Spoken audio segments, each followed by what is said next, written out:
Bon, aujourd'hui, on va traiter un sujet important. Important pour notre propre vie, important pour nos familles, important aussi pour notre propre connaissance. Pourquoi? Parce que vous savez, il y a beaucoup de choses qui se produisent, qui se passent dans nos vies, parfois par ignorance, on ne maîtrise pas. Par ignorance, on ne saisit pas la compréhension, parfois même pas l'écoute de ce qu'il y a. Et malheureusement, comme l'Éternel dit, mon peuple périt parce qu'il lui manque la connaissance. C'est la cause de notre perdition, la cause de notre échec, la cause de notre désolation et parfois même la cause de notre mort vient du fait que l'ignorance est la raison qui nous conduit en fait. Et nous sommes retenus captifs par cette ignorance qui parfois est la cause de tout ce que nous vivons et que nous traversons au quotidien dans la vie de chaque jour, selon que le divin éternel le dispose pour nous. Donc il nous faut la connaissance, parce qu'elle est nécessaire. Il nous faut la connaissance. Et je vous avais dit l'autre jour que le vrai initié en Christ, le véritable initié, ce n'est pas celui qui voit tant. Non, c'est celui qui comprend, celui qui écoute. Parce que l'Éternel a dit que celui qui a les oreilles entende ce que dit l'Esprit. Donc, parfois, des gens, ils cherchent à voir. C'est pas mauvais, mais c'est pas mieux. C'est pas mieux pourquoi? Parce que tu peux voir et ne pas entendre. Tu peux voir et ne pas comprendre. Or, si tu vois et que tu comprends en même temps, c'est un avantage extraordinaire. C'est pourquoi ceux qui ont la foi ne marchent pas par la vue, mais par cette espérance parfaite et véritable qui les amène à être convaincus de ce qu'ils ne peuvent pas percevoir dans le visible, mais sont persuadés que cela a effet, acte véritablement dans l'invisible. Vous savez, l'apôtre Paul dit quelque chose dans Éphésiens 6, si on peut le prendre.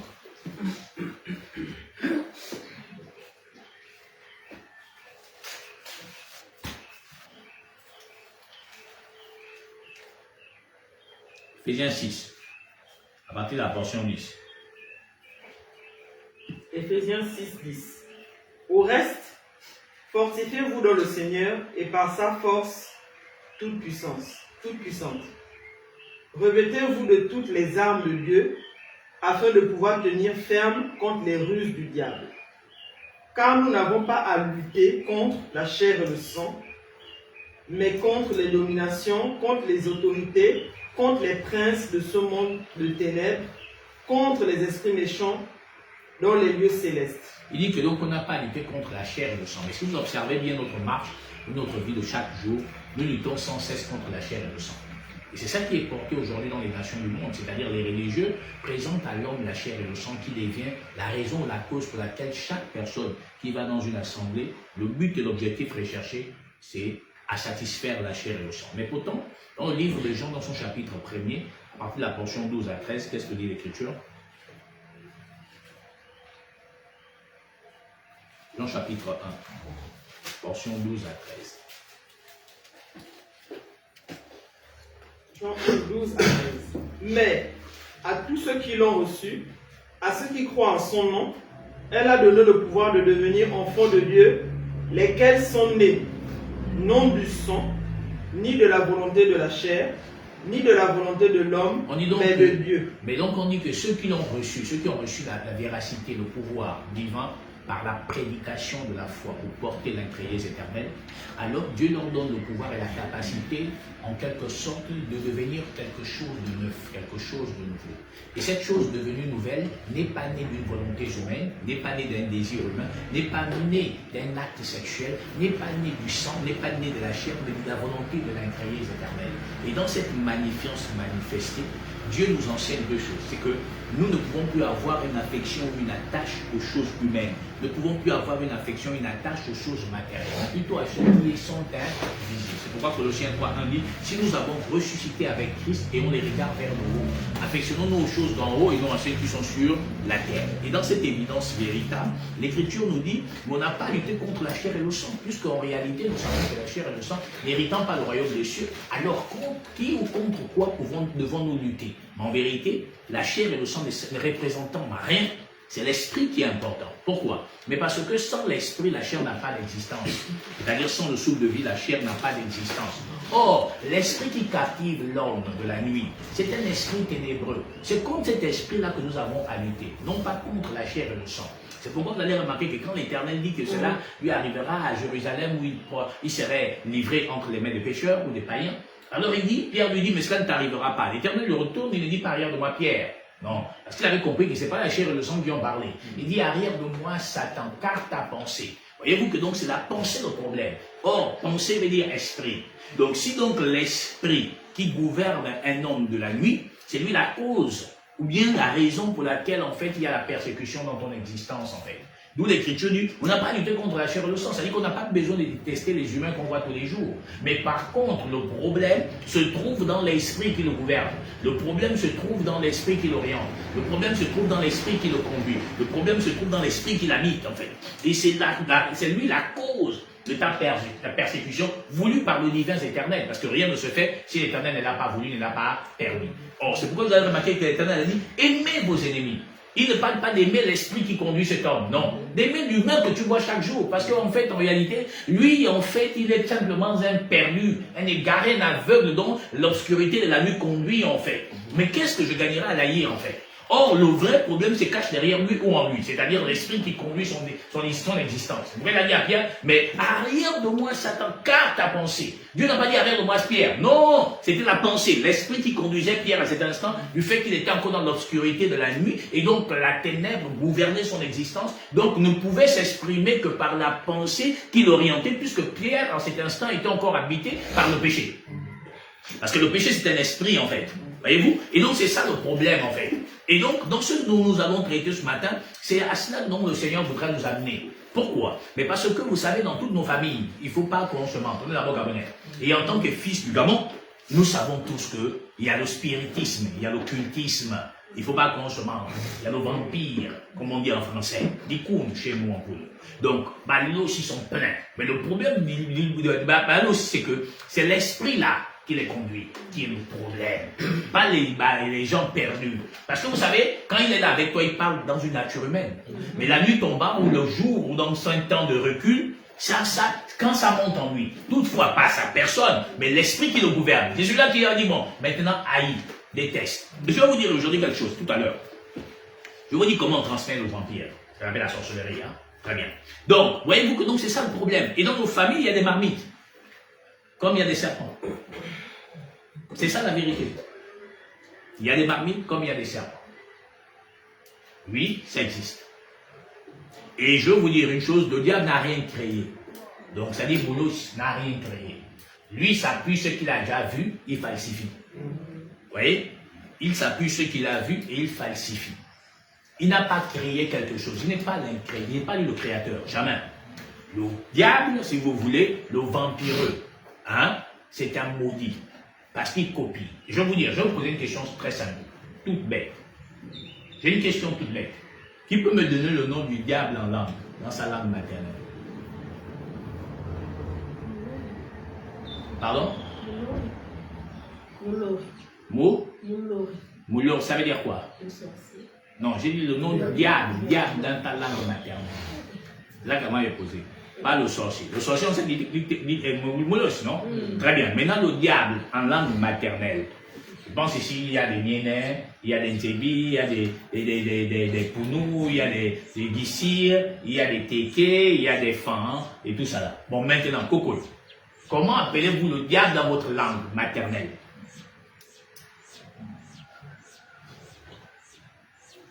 Parce que j'entends souvent, et même on a dit ça ici, le diable, nous on dit ça, ok.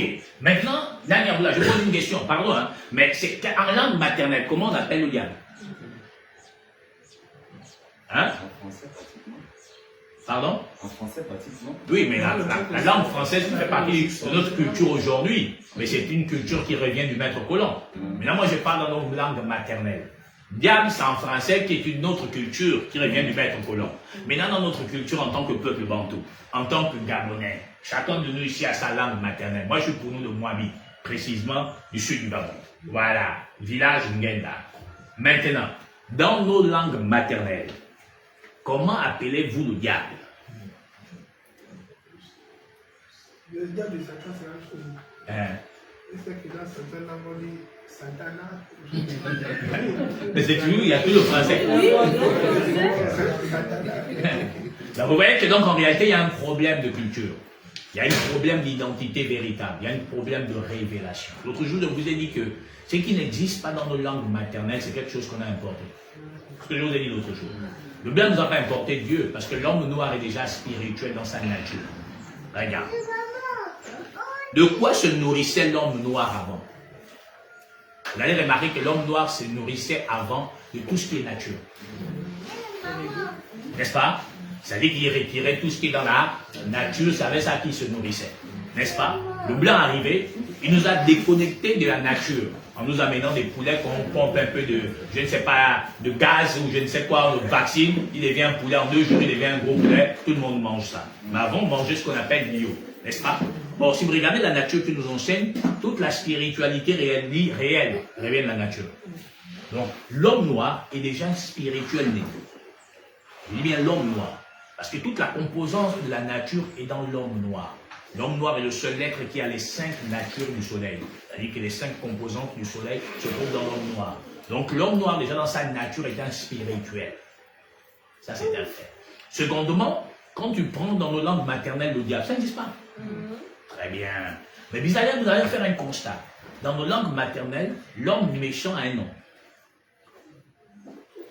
N'est-ce pas? L'homme méchant a un nom. Donc, ce n'est pas le blanc qui nous a présenté l'homme méchant. Puisque si on dit que l'homme méchant, c'est le diable. Donc, ce n'est pas le blanc qui nous a présenté l'homme méchant. Puisque le mot diable, ça n'existe pas dans nos langues vernaculaires. Mais bizarrement, pour appeler l'homme méchant, ça existe. Oui? Très bien. Maintenant, comment on appelle l'homme méchant dans nos langues maternelles? Très bien. On dit moulous, c'est ça? Très bien. Ça veut dire que donc le blanc n'est pas apporté la connaissance du méchant. Le blanc n'est pas apporté la connaissance de Dieu, puisque dans nos langues maternelles, Nyambi. Donc le blanc n'est pas apporté ça. La Bible, dans nos langues maternelles, chez nous les pronoms, on appelle Ibouk Nyambi. Là, c'est bien Ibouk Nyambi. Donc le livre de Dieu. Ou bien, quelqu'un qui prêche la parole, c'est-à-dire qu'il a la parole de Dieu. Le blanc n'est pas apporté cette connaissance. Pour ceux qui pensent que le blanc serait l'auteur de la connaissance de la parole de Dieu, se heurtent. Malheureusement, puisqu'ils ont besoin d'avoir l'approbation, l'acclamation des égarés comme eux, qui de même allument leur téléphone et fait croire à tout un peuple ou à toute une nation, des nations du monde, que eux, il faut qu'on revienne à la source, c'est-à-dire à la tradition, n'est-ce pas? Mais laquelle des traditions? C'est ça la grande question. Bon, moi j'ai une question, c'est quoi la tradition? Parce que si on parle de tradition, ça veut dire que tout le peuple gabonais a déjà un handicap. Vous savez lequel? Premièrement, c'est que la langue fait partie de la culture, oui ou non? Très bien. Nous tous là, nous parlons une même langue, en commun, au-delà de nos langues maternelles, n'est-ce pas? C'est le français. C'est importé? Bon, maintenant je pose la question, si on revient à notre tradition, c'est-à-dire qu'on doit quitter le blanc, plus qu'on parle en français. Mais c'est des gens ancrés en nous, plus que nos enfants, quand ils naissent, il n'y a personne qui leur apprend à dire bonjour. Ça, on est en lui. Bizarrement, c'est devenu une nature évidente en nous. Mais là, je vous pose la question. Si c'était un faux, pourquoi donc Dieu permet que quand nos enfants naissent, ils ne naissent pas avec nos langues maternelles directement?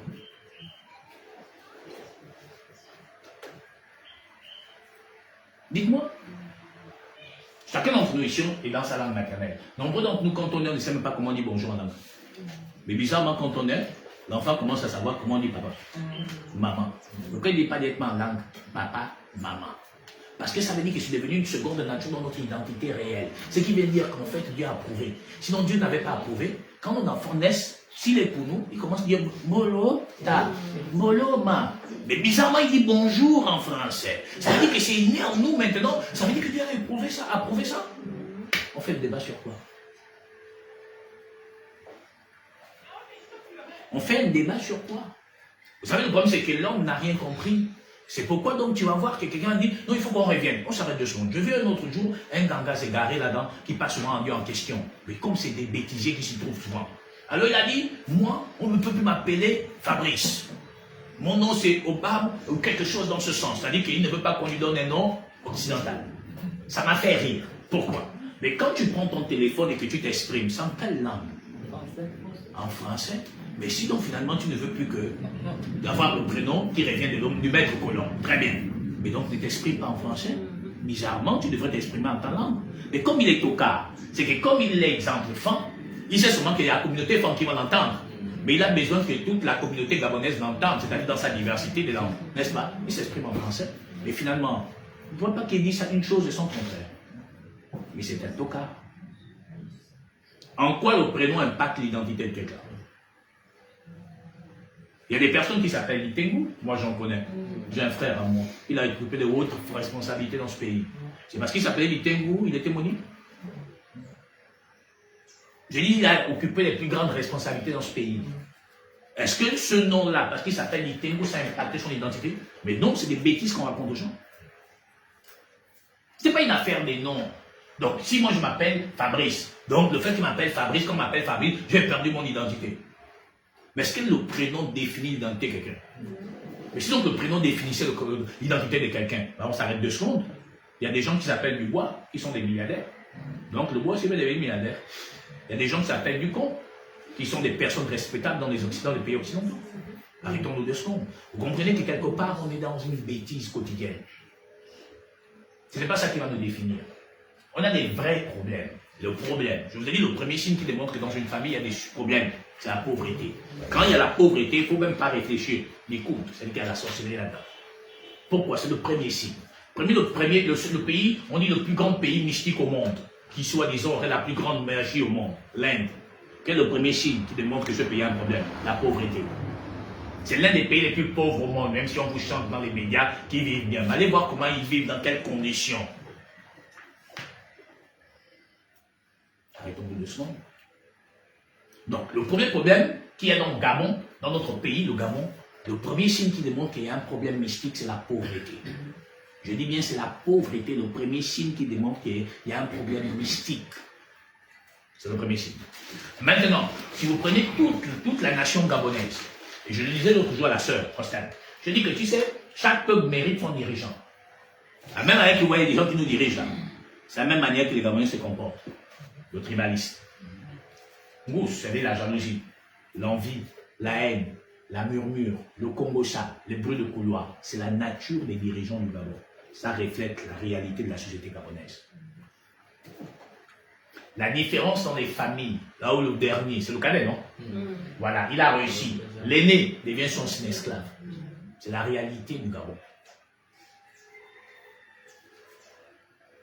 Je dis c'est la réalité du Gabon. C'est-à-dire que dès que le petit, c'est-à-dire que même le père s'est assujetti à cette volonté-là, sans se rendre compte. Donc tant qu'il n'est pas encore arrivé, la réunion qui a commencé n'a pas de sens. Quand il apparaît, mais tu as retard, plutôt qu'on attendait, bon, papa, mais j'avais quelque chose à faire. Ok, donc qu'est-ce qu'elle te dit? Non, non, c'est comme ça que ça va se faire. Le grand frère est là comme ça. C'est la réalité. Vous comprenez donc qu'il y a un problème. Et les aînés qui veulent commander souvent dans les familles, mais il y a un problème, il y a un principe saint dans la vie. Vous savez, le respect ne s'impose pas, il se mérite. Les gens ils croient que parce qu'il est l'aîné, il doit forcément avoir le respect. Il n'y a pas de souci à ce niveau. Mais le problème, c'est que le respect se mérite. Tu es un aîné qui vient tous les jours mourir. Tu es un aîné qui passe son temps à insulter le dessus des jupes de tes sœurs. Mais qui te respectera? Personne. De même quand on est une grand-mère, de même qu'on est un grand-père, de même qu'on est une tante, de même qu'on est une mère, on est un père, un grand frère. Ça veut dire qu'il faut qu'on mérite le respect. Mais quand dans une famille, il y a une des patriarches, et que cette famille, de génération en génération, est toujours dans la servitude sociale, dans la servitude sociétale, à un moment donné, si les patriarches ne s'asseyent pas pour s'interroger, comment se fait-il qu'on a mis des décennies, c'est-à-dire on a mis des générations au monde, voudrais-je dire, mais aucune des générations ne décolle. Quel est le véritable problème? Mais si les patriarches ne se lèvent pas et sont confortables assis dans leur chaise, ne vous inquiétez pas, c'est qu'ils savent l'origine de la maladie de votre famille. Patience se comprend. Très bien. Tout à l'heure, je vous ai dit que le diable n'a rien créé, si on l'appelle ainsi. C'est-à-dire Moulos n'a rien inventé. Moulos, le sorcier s'appuie dans la nature pour te faire du mal. La nature qui a été mise au service de l'homme. Le vampireux ne va pas chercher une autre chose qui n'existe pas, c'est faux. Le physique nocturne, c'est quelque chose qu'on prend dans la nature. D'ailleurs, on vend ça à la pairie, là. C'est une femme congolaise qui vend ça à la pairie. Donc, on va de ce principe-là. Je suis souvent étonné. C'est-à-dire, au Gabon, on arrête tout et n'importe quoi, mais on ne vérifie pas ce qui se passe à la pairie. Il y a une congolaise qui vend le physique nocturne là-bas. Bon, tu vois quelqu'un s'assoit un matin, réfléchit comment elle va vendre quelque chose qui a fait du mal aux gens. Imaginez qu'elle pouvait même vendre pour dire que bon, comme maintenant vous devenez riche. Non, elle, tout. Donc vous comprenez que donc finalement, le vampire, qu'est-ce que c'est? Le vampire, c'est le cœur, l'état de cœur. Le vampire naît de quoi? Le vampire naît de la jalousie. On ne transmet pas le vampire parce qu'on t'a donné la nourriture. Écoutez-moi bien, jamais. Quand on te donne la nourriture, on te donne la chair humaine. Ce n'est pas le vampire, c'est pour détruire ta vie. Mais le vampire se transmet par la pensée. C'est comme ça qu'on transmet le vampire. Voilà pourquoi l'Éternel a dit à Pierre, arrière de moi. Si le Seigneur avait acquiescé cette pensée-là, il se transmettait la mauvaise pensée. Je ne sais pas si on se comprend. C'est la pensée le problème. C'est ça qu'on communique aux gens. Vous savez, quand on prêche la parole, on transmet la pensée. C'est la pensée du Christ. C'est ce que Paul dit dans 1 Corinthiens chapitre 2. Prenons dans sa portion 15.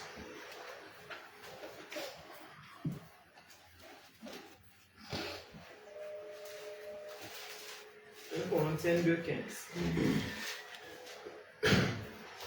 L'homme spirituel, au contraire, juge de tout. Mais il juge par quoi? Mais par la pensée. Quand il dit arrière de moi Satan, car ta pensée, il n'a pas jugé l'individu, il a jugé la pensée qui est sortie de la parole. Parce que la pensée, c'est un esprit. Et c'est donc ça qu'il a jugé. Arrière de moi, Moulos. Parce que ta pensée est contraire à l'évidence parfaite. Il dit, or, l'homme spirituel est juge de tout. Pourquoi? Parce qu'il n'y a que deux esprits dans le monde. Au-delà de ce qu'on va vous chanter à gauche et à droite, il n'y a que deux esprits. L'erreur et la vérité. Pas si on se comprend. Il n'y a pas l'esprit de célibat. Non, ça n'existe pas. J'ai vu l'autre jour un de vos grands religieux, appelé grand homme de Dieu par les médias gabonais, parce que déjà, les médias au Gabon, ils ne servent à rien, à part être dans le bêtisier. Donc, ils l'ont présenté ou ils les présentent comme des grands hommes de Dieu. Et j'ai vu Joktan réprimander une de ses fidèles, parce que ce n'est pas une fidèle du Christ, c'est une fidèle de Joktan. Il dit, je te reprends publiquement parce que ça fait 1 an que la chose perdure. On ne me dit pas, quand on m'appelle, on ne me dit pas ce que je dois faire. Parce que je suis un évêque est un seigneur dans le royaume de Dieu. Ça m'a fait tellement rigoler que j'ai dit, mais regardez comment un bêtisier se présente devant des autres bêtisiers. Mais comment un évêque est un seigneur dans quelle maison? Alors quand l'Éternel a parlé des dons qu'il devait perfectionner, a-t-il écrit dans ce don, il y a le don d'évêque? Mais le monsieur dit qu'un évêque est un seigneur. Ça m'a fait rire, pourquoi? Parce que j'ai compris que la pensée qui gouverne cet homme, c'est la même pensée qui gouverne sa mère. Parce que sa mère, c'est la mère des impunis. C'est-à-dire le christianisme papal, qui est la cause de la propagande de l'homme, c'est-à-dire de la religion dans le monde entier. Parce que la religion, telle qu'elle est présentée dans le monde, qui est le christianisme papal, est l'outil par lequel le maître colon a colonisé toute la terre entière. Pour faire croire aux hommes à un idéal d'amour, en donnant tout ce que tu as comme bien, et lui te présenta ce qu'on appelle ce rouleau-là. Mais en vérité, il ne nous a pas présenté ce rouleau. Pourquoi? Comme je l'ai dit au préalable, l'homme noir est déjà un spirituel. C'est-à-dire, ce n'est pas le blanc qui nous a enseigné que si tu prends la feuille de la mangue, et quand tu as mal à la dent, tu la fais bouillir et tu mets, ça calme. Ce n'est pas le blanc qui nous a amené ça. C'est-à-dire que la science de la plante verte existait déjà dans nos mœurs. Ça veut dire que donc on n'a pas eu besoin d'un docteur blanc pour connaître ça. Donc elle existait maintenant. Alors le maître colon, dans sa vision pervers, puisqu'il avait besoin de coloniser la terre entière, alors il a pris l'outil que portait le peuple hébraïque, et donc j'avais expliqué il y a jadis que la vérité dans la réalité parfaite de l'Éternel, c'est que l'Afrique était l'Éthiopie ancienne, précisément l'Afrique centrale. Et dans cette évidence véritable, le maître colon nous a déconnectés d'une évidence parfaite. Ce n'est pas le blanc qui nous a apporté le manuel, jamais. Le blanc n'a aucune connaissance du manuel. Parce que tout ce que le christianisme papal a établi dans le monde entier n'est que la propagande de leur propre pensée, de leur propre vision. Il ne s'appuie pas sur l'écriture pour justifier Marie comme mère de Dieu. C'est écrit nulle part. Il ne s'appuie pas sur les écritures pour faire le catéchisme. Ça n'existe nulle part. Il ne s'appuie pas sur l'écriture pour présenter à l'humanité entière le purgatoire. Ça n'existe nulle part. Il ne s'appuie pas sur les écritures pour nous avoir présenté 24 décembre dans la nuit, entre la nuit du 24 et du 25, naissance soi-disant du Christ éternel. C'est n'écrit nulle part. D'abord, il n'a ni commencement de jour. Je ne sais pas comment les maîtres maçonniques catholiques ont eu l'inspiration divine de penser ou de savoir que bon, quelqu'un qui n'a pas un commencement, mais bizarrement, il serait né le 24 décembre. Ça ne vit pas sur les Écritures. Et de même, quand Joktan se présente devant sa fidèle, parce qu'il n'est pas fidèle du Christ, en disant « Je suis un seigneur dans le royaume de Dieu, donc on ne me dit pas ce que je dois dire. » Ça m'a fait rire. J'ai dit « Mais j'ai écrit où qu'on a dit qu'un évêque est un seigneur, un évêque est un surveillant. » C'est ce que dit l'Écriture. Quand les apôtres faisaient naître les assemblées dans des maisons, dans des familles, ils avaient besoin des anciens pour veiller sur la doctrine qui devait être partagée. Donc un évêque c'est pas un seigneur, un évêque est un surveillant. Alors ça m'a fait rire, je dis, mais regarde un surveillant qui est hors même de la bergerie, qui est censé regarder tous les serpents qui passent pour essayer de taper le bâton s'il n'a pas peur là, mais il se voit comme un seigneur. Mon Dieu. Et là, la pauvre fille a été humiliée. Mais comment peut-on penser que quelqu'un a l'Esprit Saint et va humilier quelqu'un en public, même sur le plan humain? Vous avez un enfant de 15 ans, vous le frappez devant les gens. Il va réagir non pas parce qu'il est impoli, parce que la honte va l'accaparer et il va réagir. Bon, voici quelqu'un comme ça qui fait humilier une pauvre femme. Bon, tu n'as pas été humilié puisque tu l'appelles ton père spirituel. Et puisque tu l'appelles daddy, ou je ne sais pas comment vous les appelez ces gens-là. Et donc, alors, encaisse simplement. Mais ce que nous frustrons, nous, en tant qu'enfants véritables du royaume éternel, c'est que l'on voit un pervers se positionner dans la perversité spirituelle, pour bien qu'il me saisisse. Vous n'êtes pas dire qu'il m'aurait dit ceci, non. Dans la perversité spirituelle, se présentant comme un seigneur dans le royaume éternel. Non, messieurs, on va te réprimander et puis on va te corriger parce que tu es encore loin de connaître l'évidence du Christ éternel. Prenons simplement Éphésiens chapitre 4. Alors, dans sa portion 11, il a donné les uns comme apôtres, les autres comme prophètes, les autres comme évangélistes, les autres comme pasteurs et docteurs, pour le perfectionnement des saints, en vue de l'œuvre du ministère et l'édification du corps de Christ. On n'a pas dit ici qu'il a donné les uns comme évêques. Non, un évêque, c'est un surveillant. C'est pas un seigneur. C'est un surveillant, un évêque. Encore que lui n'est même pas surveillant, puisqu'il ne connaît même pas l'Éternel. La preuve, s'il connaissait l'Éternel, il saura déjà que quand il a fait sa fameuse prière de Pâques de l'Église, c'est qu'il devait déjà savoir que l'Éternel ne devait pas dans les temples faire des mains d'or. Alors il fait réciter aux gens un pacte de fidélité à l'Église. Mais regardez à quel niveau, quand on a perdu la vision, d'abord on n'a jamais eu. Parce que les religieux du Gabon qui sont positionnés comme des pères dans la foi, n'ont jamais été des pères dans la foi parce qu'ils n'ont jamais été engendrés par le Christ. Ils ont dit que ça fait 40 ans. Nous on a vu que ça fait pas 40 ans, ça fait 35 ans. Et on est encore allé plus loin, ça fait plus d'un siècle que les religieux païens, par la voie de la colonisation occidentale, sont venus ici, précisément dans le sud du Gabon. Mais alors, maintenant, si ça fait un siècle que ça se passait, depuis un siècle, le Gabon n'a jamais connu de réveil. Le réveil, qu'est-ce que c'est? C'est quelqu'un qui est endormi, qui doit se réveiller de son sommeil. C'est pourquoi l'Éternel dit, réveille-toi toi qui dors d'entre les morts. Non pas un réveil charnel, mais un réveil spirituel. Du fait que ce dernier n'est pas éveillé spirituellement, ça veut dire qu'il n'a pas la connaissance qui est portée et révélée par l'Esprit Saint. Mais si donc ça fait 40 ans que le Gabon avait connu le réveil, mais pardon, ça veut dire que donc aujourd'hui, mais le Gabon n'est pas sous la domination de l'homme étranger. Le Gabon n'est plus sous la domination de l'homme ténébreux. Le Gabon n'est plus sous la domination des marmites mystiques qui existent dans les familles. Je les ai vus pendant des campagnes, des mystiques, je ne sais pas quoi. Mais au finish, après 40 ans, comme eux-mêmes ils disent, pardon, mais regardez le Gabonais, c'est un esclave dans sa propre maison. Il était un esclave.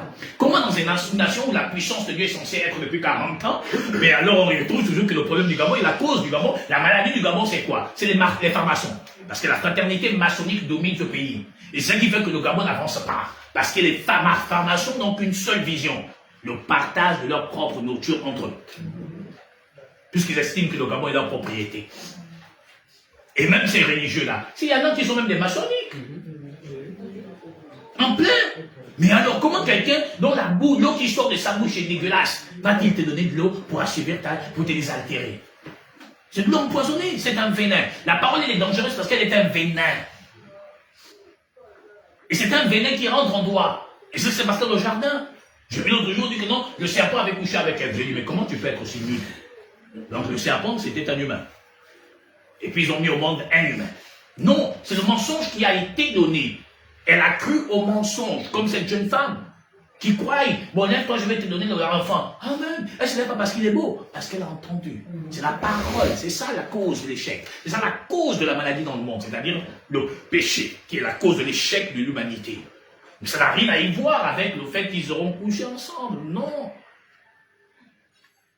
Non, c'est la sémence c'est la parole. La parole est une sémence qui va apporter une germe. C'est pourquoi l'Écriture dit au commencement était la parole était avec Dieu, puis Dieu était la parole. Et vous voyez ici qu'on il a donné les uns, mais il n'a jamais dit il a donné les évêques pour faire quoi? J'ai dit donner l'autre jour, comme le frère Adam avait écrit récemment. Il a dit, oh, apôtre, je me suis même étonné. Je vis des gens qui disent, moi je suis un apôtre. J'ai dit, mais tu es apôtre pour faire quoi? Parce qu'en fait c'est un baptiste. Bon, maintenant, tu veux construire quoi? C'est R plus 5 ou 15 ou 20, comment vous appelez vos choses quand vous mettez les immeubles là? Bien, R quoi? R plus 2. Et donc là, on met niveau, on met 2. Ça dit, je ne comprends pas, j'ai envie de comprendre. On dit que ça a été déjà fait, le fondement a été posé. Et ce qui est aberrant dans cette nation, et je dis l'autre jour à quelqu'un, mais tu n'as rien compris. Il y a deux choses dans votre mouloche, c'est-à-dire votre vedette des assemblées, que vous appelez le YAC. Il y a deux choses sur lesquelles il est appuyé. Il s'appuie sur la religion et la politique. C'est les deux causes de l'échec dans le monde entier. Mais comment ça? Je dis même, c'est la religion qui fait que les gens vont tous les jours dans un bâtiment, ils prient que Dieu va changer leur statut social.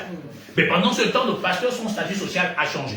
Les fidèles eux-mêmes là-bas, ils ont toujours fait. Mais ils se trouvent dans l'obligation de payer les guides. Je disais hier à une collègue que, oh mon Dieu, c'est la fin de l'année. Alors là, vous allez faire des traversées. Mais pardon, est-ce que vous ne pouvez pas m'inviter dans votre pirogue? J'en ai aussi des traversées. C'est quelle rivière, quel fleuve? La Nyanga. Je suis quand même arrivé, j'ai envie aussi un peu de naviguer avec vous. Parce que là, c'est ce qui va se passer. Voyez-vous? Voilà. Une collègue pouvait dire que non, dimanche là, elle a en commission. Ça m'a fait rire. J'ai dit comme ça quoi. Le mari, elle est en jeûne. Je dis, mais pour moi, c'est dans quel passage biblique? Peux-tu me montrer un endroit où les apôtres ont jeûné? Elle m'a dit, oui, c'est écrit. J'ai dit, moi, j'étais dans l'ombre, toujours. Comment ça? Je dis, mais quand l'esprit est descendu, la connaissance n'a pas été véhiculée aussitôt, c'est progressivement. C'est pourquoi Pierre va dire que Paul explique des choses compliquées à comprendre dont les gens mal affermis tordent le sens. C'est-à-dire que l'apôtre Paul qui avait circoncis Timothée, plus tard va dire que si tu te fais circoncis, tu es dans l'erreur. L'apôtre Paul qui a baptisé, plus tard va dire que le baptême ne sert à rien.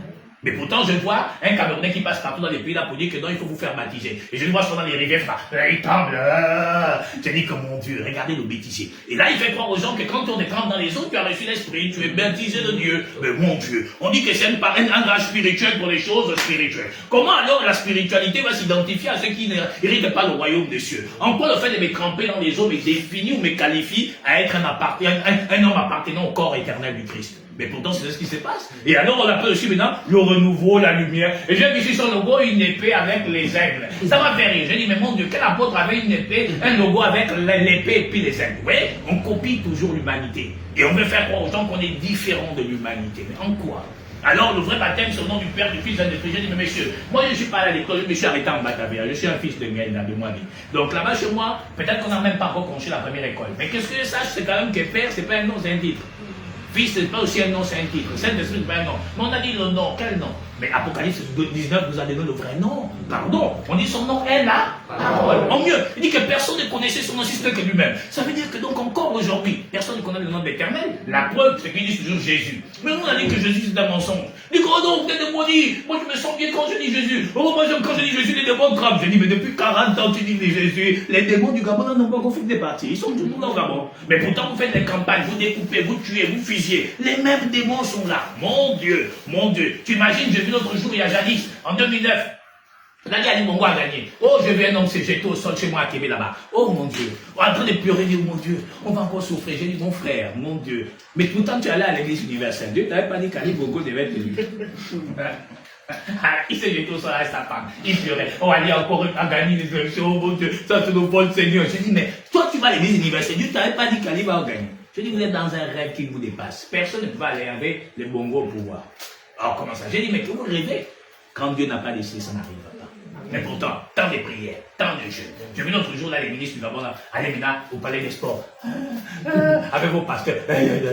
Ça m'a fait rire. J'ai dit, mais mon Dieu, le cœur là-bas, même de celui-là qui chante là, ils sombre. Toi-même qui te dis, ministre, ton cœur est noir. Mais tu chantes quoi? Tu chantes quoi?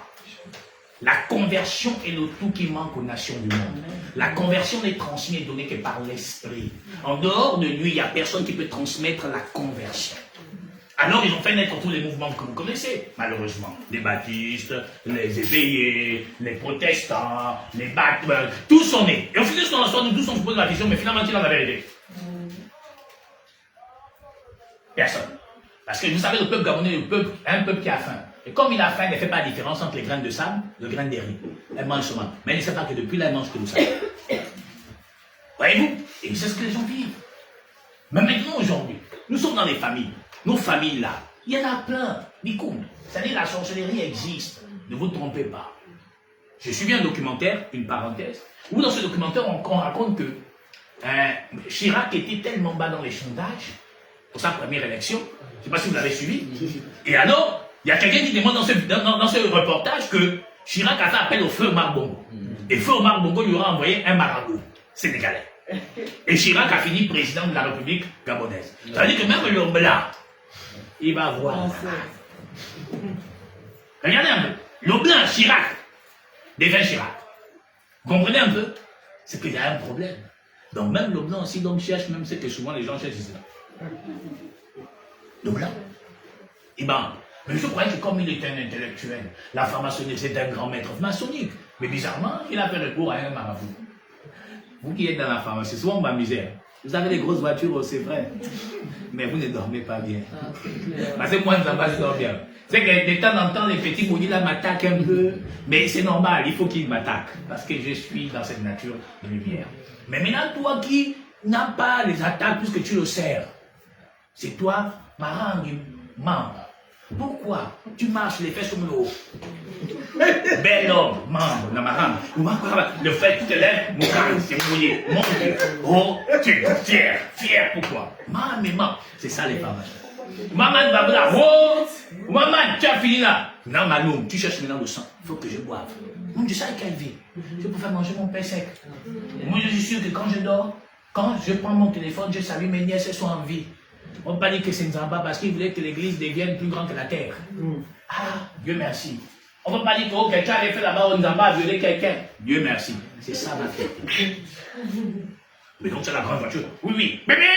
Mais mon frère, la grande voiture là, c'est fort. Ah, moi j'ai ma voiture où la fumée sort. Mais au moins je transpire. Mais je suis fier parce que je ne dois pas quelque chose à qui que ce soit. Ça veut dire que moi, je ne dois personne. Le jour où je meurs, si quelqu'un me dit qu'il me devient, je dis que tu meurs. Il s'est contenté de sa galère. Voilà. Donc, nous, on est mieux, croyez-moi. N'enviez pas les gens. Et tu sais, les pharmaciens, ils ont un problème. Quand ils ont un Joseph au milieu d'eux, c'est la polaire monde. Donc, nous, là, nous sommes bon. Maintenant, lui, là, comment il a les privilèges? Comment que nous, nous tous là, on est là, ça, Moumaï. Non, donc il faut qu'on trouve un moyen. Nous, là aussi, il faudrait que mais ils ne peuvent pas le prendre. Parce que lui n'est pas dans leur nature. Et la jalousie grimpe chaque jour. Vous savez, le méchant, quand il voit que tu prospères et que lui, pour prospérer, il fait des compromissions, tu deviens son adversaire. L'autre mission, c'est les arrêter. Et nous allons les arrêter. J'ai dit l'autre jour à quelqu'un, pour commencer, on va rentrer dans cette affaire-là, des marmites mystiques. J'ai dit à quelqu'un que le jour que la une va m'inviter, il y aurait plus d'activistes au Gabon. Je me comme ça. J'ai dit le jour que la une va m'inviter, il n'y aurait plus de religieux pasteurs au Gabon. Le jour que la une va m'inviter, il n'y aurait plus de soi-disant d'un leader d'opinion. Parce qu'un fils de Ngenda va les rétablir dans l'ordre. Et puis le jour que le président va m'inviter, il va chasser beaucoup de ministres. Parce qu'il veut lui dire la vérité que personne ne lui dit. Vous savez, le Gabon a besoin d'une vérité pour construire cette nation. Il faut qu'à un moment donné, on arrête le théâtre. Mais bon, bref. Frère Dag, tu vois nos familles, ils sont méchants. Pourquoi sont-ils méchants? Je vous ai dit au préalable que un père, une femme, un homme et une femme décident de mettre au monde des enfants. Dieu les accorde dans la grâce. Première génération. La génération, je crois que c'est 10 ans.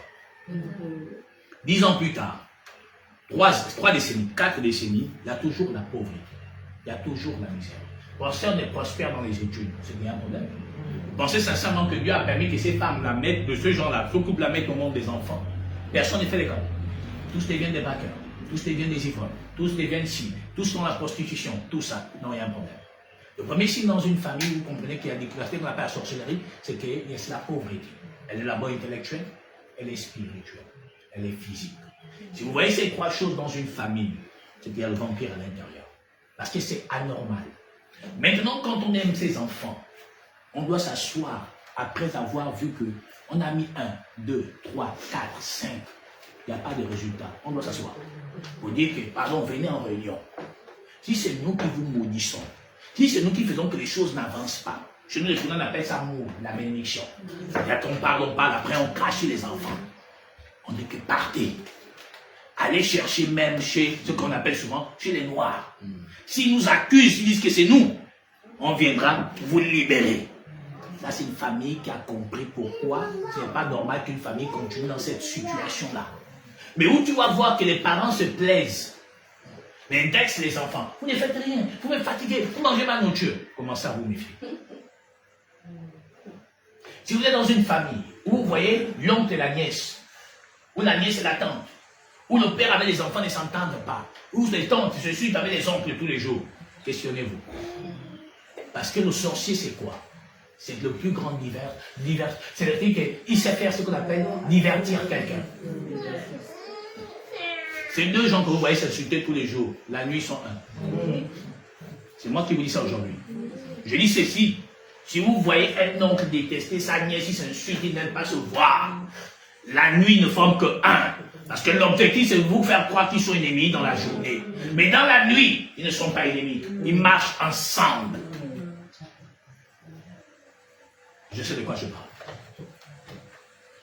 Je vous ai dit tout à l'heure que le diable n'a rien créé. C'est faux. Tout est tiré de l'Éternel. Ils ont seulement falsifié. Là, on m'avait demandé, mes frères, comment tu vas nous parler de la marmite mystique? Ça sort d'où cette affaire? Mais c'est aussi dans la Bible. On va aller prendre la Bible qui parle de la marmite. Et puis, on va révéler comment ça s'est fait. Et la Bible nous montre même comment on en est un type. C'est dans la Bible. Je vous ai dit l'autre jour que je n'ai que deux manuels qui m'ont été légués. Le rouleau et la nature. C'est les deux manuels avec lesquels je marche tous les jours de ma vie par l'Esprit éternel. Maintenant, vous savez, dans la version qui a été disposée à l'humanité, il y a des choses qui ont été changées. Ça veut dire que, dans leur temps, le mot qu'on a mis ici, ça ne correspond pas à ce qui existait avant. Parce qu'à leur temps, il n'y a pas ce mot qu'on a mis là qu'on va lire. En vérité, c'est marmite. Vous pouvez vérifier les après. Puisque ici, il y a trop d'intelligents, donc à chaque fois, je sais que les gens vérifient. C'est très bien. Voilà. Au moins, ils disent que bon, nous avons encore trompé. Très bien. Iboti. Pédual. Ézéchiel 11. Prenons en partie de la portion 1 jusqu'à la portion 11. Ézéchiel 11, portion 1. Ah, ça, c'est la fin de l'année. Toutes les femmes de l'Orient sont toutes belles. Hein. Yo! Ah! Elle dit que le 24 et le 31, là, c'est feu. Hein. Ne nous oubliez pas. Ézéchiel 11, à partir de la portion 1. L'Esprit m'enleva et me transporta à la porte orientale de la maison de l'Éternel. Très bien, oui. À celle qui regarde l'Orient. Et voici à l'entrée de la porte, oui. Il y avait 25 hommes. On dit que donc à l'entrée de la porte, il y avait 25 hommes. N'est-ce pas? Et que faisaient les 25 hommes? Et je vis au milieu d'eux. Au milieu d'eux? Jazania, fils d'Azur, et Pélatia, fils de Benaja, chef du peuple. Donc regardez bien, il y a 25 hommes. Et au milieu, on décrit les personnes qui étaient là au milieu. Et bizarrement, il y avait un chef du peuple. Comme pour dire, on ne peut pas rentrer dans ta maison, dans ta famille et manger sans que le chef de la famille ne donne son aval. Le vampire que vous voyez dans vos familles, là, dans nos familles, il y a un complice ou des complices. Parce que l'Éternel a dit aucun homme ne peut rentrer dans la maison d'un homme fort sans qu'il ait lié l'homme fort et puis il fait ce qu'il veut. Mais donc s'ils arrivent à voir, soit l'homme fort a été lié, Kama Fukada, on l'a tué, soit lui-même l'homme fort de votre maison est complice. Est-ce que vous comprenez? Oui. Or, l'avantage que nous avons en tant qu'enfants de Dieu, c'est que nous, l'homme qui est avec nous, c'est le plus fort des forts. C'est-à-dire, il n'y a pas son égal et son comparable. Il l'a mort, l'a créé, il a créé toutes choses. C'est pourquoi l'Éternel a dit ce que le Père lui a remis entre les mains, lui ne peut le lui ravir. Heureux l'homme qui réside à l'ombre de Tout-Puissant. On ne peut pas monnayer avec Dieu pour te ravir. Ça n'existe pas. Et ça n'existera jamais. Mais on peut monnayer avec l'homme humain. Oui, monsieur. Oui, madame. On peut monnayer avec l'homme humain. On peut monnayer avec l'homme mystique. Mais on ne peut pas monnayer avec l'homme spirituel. Parce que l'homme spirituel est un homme dont le cœur de pierre n'existe plus, mais c'est un cœur de chair. Dont la bonté du Dieu éternel réside en lui. C'est-à-dire qu'il n'a que l'amour et la compassion. Comment va-t-il te vendre? C'est pourquoi l'Écriture parle, voyez-vous, je vous dis qu'on n'a rien inventé, ils ont seulement pris dans la parole. Voyez-vous quand le Seigneur dit que ces bergers ne sont que des chiens. Or, dans la nature, de la spiritualité, le chien représente l'idée, c'est-à-dire que le chien représente le fantôme. Mais l'Écriture dit que ces bergers ne sont que des chiens sans voix. Ça dit que c'est un chien qui est là, il n'aboie pas. Il n'est averti donc pas du danger. Donc vous voyez que donc on n'a rien pris de nouveau. Ça veut dire que Dieu nous enseigne dans sa parole, dans la spiritualité. C'est-à-dire le chien représente le fantôme. Donc tout ce qu'il faut sont les sons là. Oh, j'ai vu mon chien qui est à côté de moi. Mais c'est pas le chien. Dites-moi. Pourquoi le chien? Pour qu'on comprenne bien. Le chien fait partie des rares animaux qui vit dans les deux temps. C'est-à-dire il voit dans la nuit, il voit dans le jour. Il est à cheval. Il est comme un chat. Voyez-vous? Si vous avez regardé la fiction qu'on appelle Matrix, voyez-vous? Il y a une partie où Keanu Reeves va aller poser ses pieds dans une casserole. Et puis il va prendre un chat comme ça, il va regarder dans les yeux du chat. Et par son regard dans les yeux du chat, en regardant, il va aller dans un autre monde, va voir certaines choses. Ils sont fait partie de ces animaux-là. Voyez-vous? Donc le chien, vous allez voir le chien devant toi, il commence à voir, il aboie. Toi tu ne vois pas pourquoi il aboie. Mais en réalité, il voit ce que toi tu ne vois pas. Voilà pourquoi les sorciers l'utilisent beaucoup. Parce qu'il est le seul, l'un des rares animaux qui navigue entre les deux mondes. Le monde de la nuit et le monde du jour. Bah, ça on se comprend. Très bien. Oui, sœur. Donc, il y avait le chef du peuple, n'est-ce pas? Donc, pour atteindre le peuple, il fallait qu'on parle ou on réunisse le chef du peuple. Pour t'atteindre dans ta vie, il faudrait que quelqu'un ait donné le code de rentrer dans ta maison. Si personne n'a donné le code, on ne peut pas t'atteindre. Attention, c'est bon. Très bien. Continue, sœur. Portion 2. Et l'Éternel me dit, oui. Fils de l'homme, oui. Ce sont les hommes qui méditent l'iniquité et qui donnent de mauvais conseils dans cette ville. Est-ce que vous comprenez? Il y a donc des hommes qui méditent l'iniquité, qui donnent des mauvais conseils. Comme les Blancs sont venus, les pauvres, le peuple d'abonnés qui ont ces choses, ou peut-être regarder cueillir ses feuilles, parler avec ses feuilles, ou regarder son écriture. Le Blanc, quand il est venu avec son histoire de franc-maçonnerie, il a corrompu la classe politique gabonaise. Et puis ils ont installé une autre vision. Comment faire? Il nous faut ci, il nous faut ça, il nous faut cela. N'est-ce pas? Voilà. Le Blanc n'a rien inventé. La franc-maçonnerie est née d'une partie du Witi, là où on faisait des sacrifices humains. Bien que certains Witis ne veulent pas l'accepter, mais les vrais reconnaissent ça. Le Witi a commencé par des sacrifices humains. Ils ont copié ça dans l'écriture. Parce que dans l'écriture, on offrait les animaux. Maintenant, eux, ils offrent les humains. C'est ce qui se passe. Ça veut dire quand tu as un Nganga, pour te sauver, il va te dire, exemple, hein, apporte-moi un mouton. C'est un remplacement de ta vie contre la vie de l'animal. Mais ça existe déjà dans l'écriture. Il n'y a rien de nouveau qu'ils ont inventé. Et le film Viking nous montre l'exemple. Il y avait des gens qu'on attrapait, qu'on sacrifiait soi-disant pour un dieu. Continue ça. Portion 3. Ils disent, ce n'est pas le moment. Bâtissons des maisons. La ville est la chaudière et nous sommes la viande. Très bien. Or, chaudière ici, dans l'ancienne version, c'est marmite. Très bien. On se comprend? Réponds, sœur. Le monde n'a pas encore entendu. Donc, je ne suis pas allé chercher quelque chose humain, c'est pourtant dans l'écriture. Oui. Bâtissons des maisons. Bâtissons des maisons. La ville est la chaudière. Donc, on bâtit une maison, maintenant la ville devient la marmite. Et nous sommes la viande. Vous comprenez maintenant? La viande. Est-ce que vous comprenez maintenant? Ça veut dire que on bâtit des villes, mais le peuple là devient la marmite. Le bétail. On met quoi dans la marmite? Vous croyez que le social allait chercher ça quelque part? C'est dans l'écriture. J'ai dit aux gens que quand tu n'es pas converti, laisse les choses de Dieu.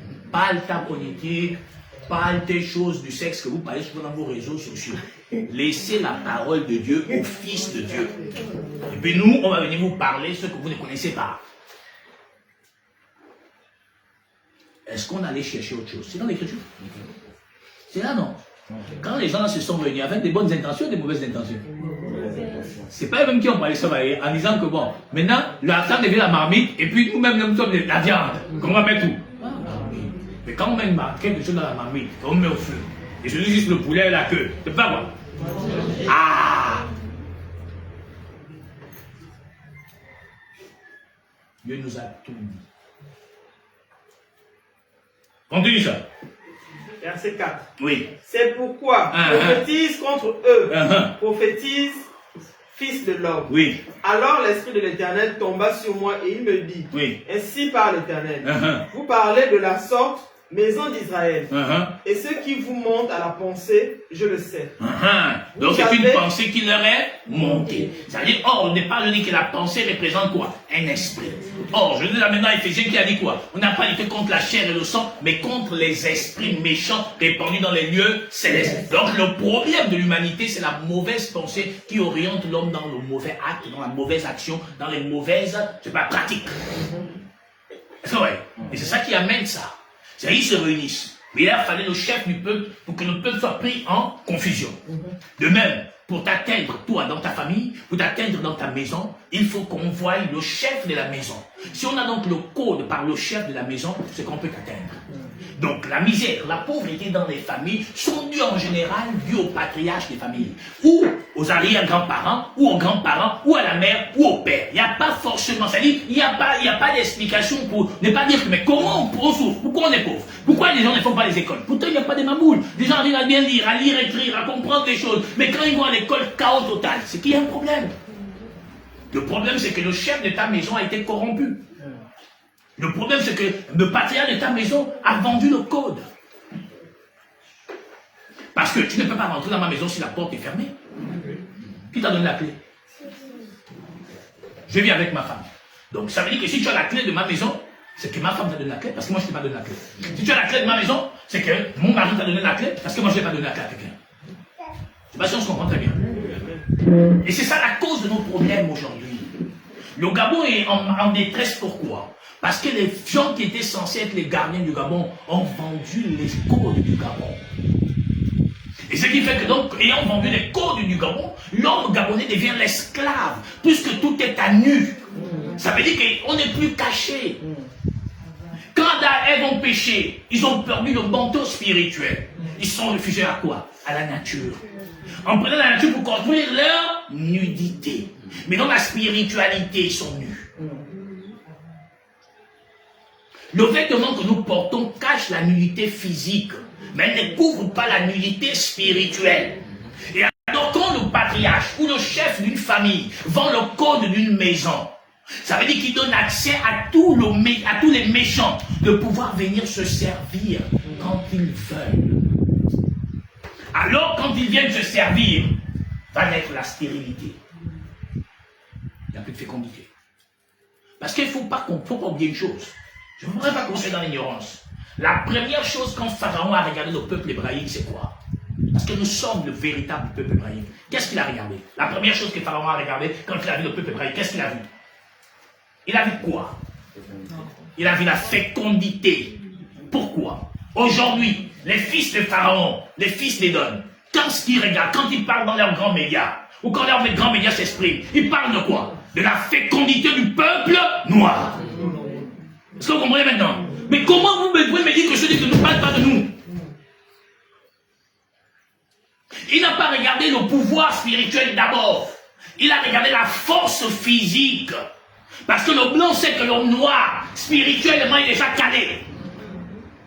Mais s'il est déjà calé spirituellement, on ne peut pas l'atteindre. Alors on va regarder quoi? Sa force. D'ici 50 ans, c'est-à-dire dans 2050, le peuple noir serait à plus de 3 milliards d'habitants. L'Occident est un peuple vieillissant. Voilà pourquoi ils encouragent la fécondité. Donc d'ici peu, ils seront à 500 millions d'habitants. Nous, on sera à 3 milliards, 2 milliards. Qui commandera l'autre? Pourront-ils encore nous assujettir? Voilà la force du peuple chez nous aujourd'hui. Voilà pourquoi vous parlez quand les Blancs parlent de réchauffement climatique. Ce n'est pas ça leur vrai sujet.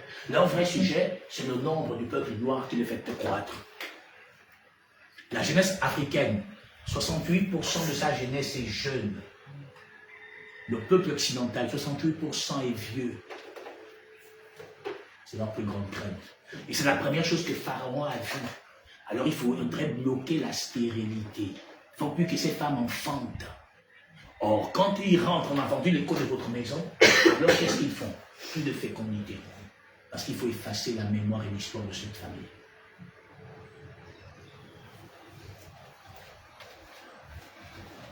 Alors, si la femme n'enfante plus, on peut facilement hériter du bien de notre frère. C'est comme ça que les sœurs, les tantes, les frères, les oncles, les mères, les grandes-mères réfléchissent. Ils disent que oui, notre frère a réussi. Pourquoi il doit profiter de nous? Peut-être qu'il va même mourir là. Hein? Elle va se mettre avec un autre homme. Et puis, nous, on ne va plus rien manger. Alors, il faut faire en sorte qu'il n'y ait pas de fécondité. Non, non. Elle est trop belle. Elle a une étoile. Elle peut nous faire venir ce qu'on appelle l'argent. Chez les femmes, ils appellent ça makar. Je crois que c'est comme ça, non? Akar. C'est-à-dire la femme produit seulement des biens. Elle amène seulement les biens dans la famille. C'est tout ce qu'elle sait faire. Pas de mariage. Le jour où elle se marie, elle femme. Elle perd tout. Le jour où elle met un enfant au monde, elle perd tout. Ça existe. Et qui vend les cours? Alors, sœur, continue. Portion 6. Vous avez multiplié les meurtres dans cette ville. Oui. Vous avez rempli les rues de cadavres. C'est pourquoi ainsi parle le Seigneur l'Éternel. Vos morts que vous avez étendus au milieu d'elle, c'est la viande. Et elle, c'est la chaudière. Est-ce que vous avez compris? La marmite existe comme depuis longtemps. Où on faisait des sacrifices. Là, on est physiquement, non? Mais quand le Seigneur dit que les cadavres ont été étendus, c'était physique. Il parle de spiritualité. Ça dit que ces gens ont fait des énormes sacrifices dans des marmites mystiques. Ce que les gens appellent les tontines mystiques.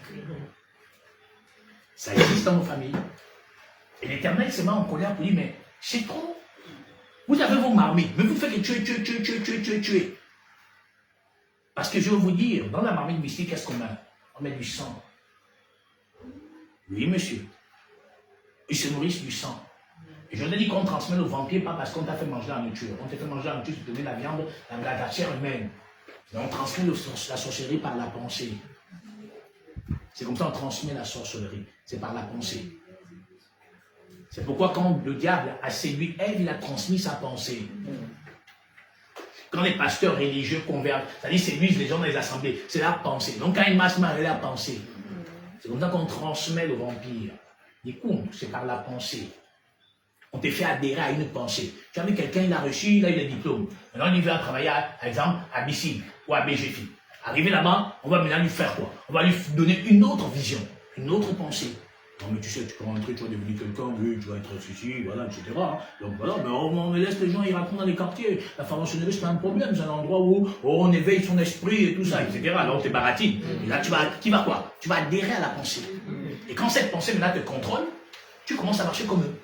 Et là, tu te retrouves maintenant à poser des actes et des actions qui sont contraires à tes mœurs, au départ. Donc c'est comme ça qu'on transmet la sorcellerie, c'est par la pensée. Est-ce que tu vois? Prenons l'exemple d'un monsieur qui va écrire un livre. Il met une pensée dans ce livre. Plus tu le lis, plus tu t'imprègnes de quoi? Pas seulement des écrits, mais de sa pensée. Comme nous. Plus nous partageons la parole, on s'imprègne de quoi? De la pensée de l'Éternel. Donc c'est ça la sorcellerie. On transmet la sorcellerie par la pensée.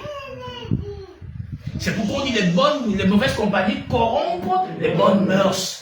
Donc on parle de mœurs, on parle de pensée. C'est-à-dire que plus tu passes du temps avec des gens qui ont des mauvaises pensées, ces pensées-là vont finir par t'impacter. Tu vas te retrouver à poser les mêmes actes, les mêmes actions que eux. Donc c'est par la pensée qu'on transmet la sorcellerie. C'est bon? C'est revenu. Mais vous fera sortir. Oui. Vous avez peur de l'épée.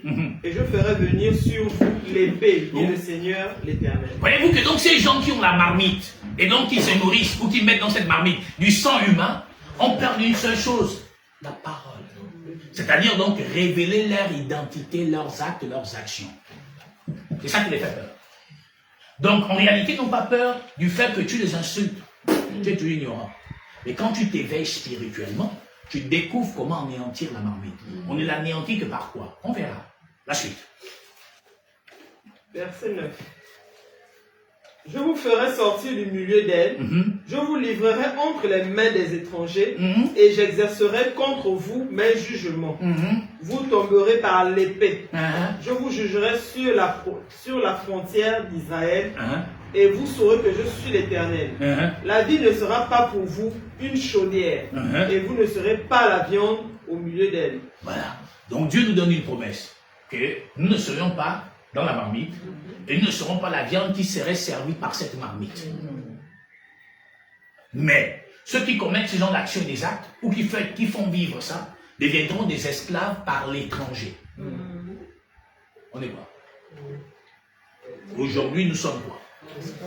Des esclaves chez nous. Pourquoi? Parce que les maudits de nos familles ont vendu les codes de notre nation. Hein? Et les maudits de notre famille nous ont vendus à leur association des vampires. Ils étaient 25 devant la porte pour parler de comment on peut faire pour manger dans la maison des Crépin. Comment on va faire pour manger dans la maison d'Alexis, dans la maison des dames. Ils étaient 25. Comment on va faire? Ils se réunissent les nuits. Vous dites, bon, on n'a jamais mangé chez nous en bas. Zamba, oui. Tu avais mangé la dernière fois? Oui. On mange quand? C'est comme ça. Ah, moi, je ne veux pas pour manger chez moi. Tu blagues. Quoi, tu as venu manger chez moi, tu veux pas, tu mens. C'est ça la réunion. C'est ça le tontine mystique. C'est ça la marmite mystique. Parfois, ce n'est pas seulement avec les autres familles. Parfois, c'est seulement dans votre famille. Et tous les vieux de votre famille se sont déjà réunis. Avec certains jeunes qui ont transmis déjà la pensée. Ils s'asseyent ensemble comme ça. Ils disent, bon, maintenant, aujourd'hui, là, c'est qui? Bon, en décembre, on mange Marie. On t'a accroché le nom. Tu marches là, tu as fini. Oui, parce que n'oubliez pas ce que l'Éternel a dit. Tu mangeras la poussière. Donc déjà, si tu n'es pas converti, tu es déjà croché. Ton nom est écrit. Donc c'est celle-là qu'on mange en décembre. Un jour, vous vous levez, Marie cogne un mur. Oh, ça ne va pas haut. On l'amène à l'hôpital, Marie n'existe plus. C'est parce que dans la réunion là-bas, ton nom avait déjà été mis dans la marmite. C'est-à-dire la nuit, on t'a déjà mangé. La journée, tu marches là, tu n'es plus dans le vélo. Oui, monsieur. 2 rois 4. Oui, madame. 2 rois 4. 2 rois 4. 38 à 41. 2 rois 4. Oui. Pensons 38 à 41. Oui. Élisée revint à Gilgal et il y avait une famine dans le pays. Ok, Élisée c'est le grand prophète, n'est-ce pas? Donc il revient et il trouve une grande famine. Mes amis, Dieu est grand et bon. C'est nous qui ne connaissons pas Dieu. Non, on s'amuse seulement. Regarde, la suite. Comme les fils des prophètes étaient assis devant lui. Donc les enfants des prophètes étaient assis devant le grand Élisée. Oui. Il dit à son serviteur. Donc Élisée dit à son serviteur. Écoutez-moi bien. Élisée revient et dans la ville dont il revient, il y a la famine. Et puis là, assis en face des fils des prophètes. Étant assis, Élisée commissionne son serviteur. Qu'est-ce doit-il faire? Mets le grand pot et fait cuire un potage pour les fils des prophètes. Voilà. Élisée donc dit à son serviteur, prends la marmite et fais cuire un potage. C'est-à-dire, fais cuire un peu Maurice, c'est-à-dire le riz.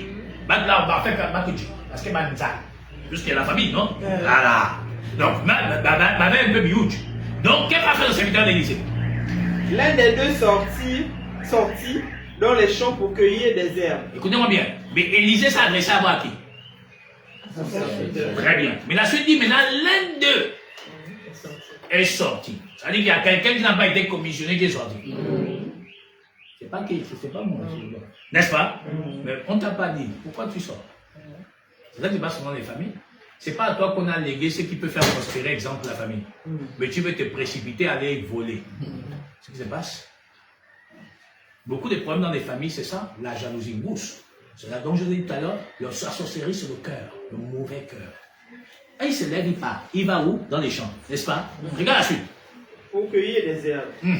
Il trouva de la vigne sauvage et il y cueillit des coloquins sauvages. Excusez-moi.